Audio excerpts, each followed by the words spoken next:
Welcome to Lesson 4. Today, we will go over how to avoid scams and suspicious links online. A scam is a trick used to steal your information, account, or money. Common scams include fake giveaways, messages saying you've won something, or urgent requests asking you to act quickly. Links from unknown users can be dangerous and lead to harmful websites.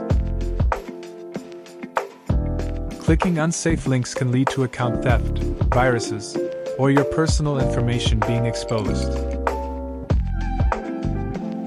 In live chat, never trust random links shared by strangers.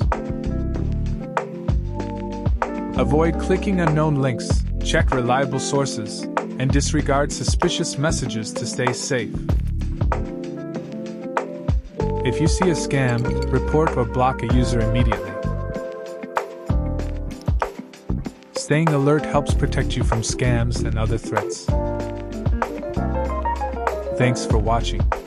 Up next is how to chat responsibly.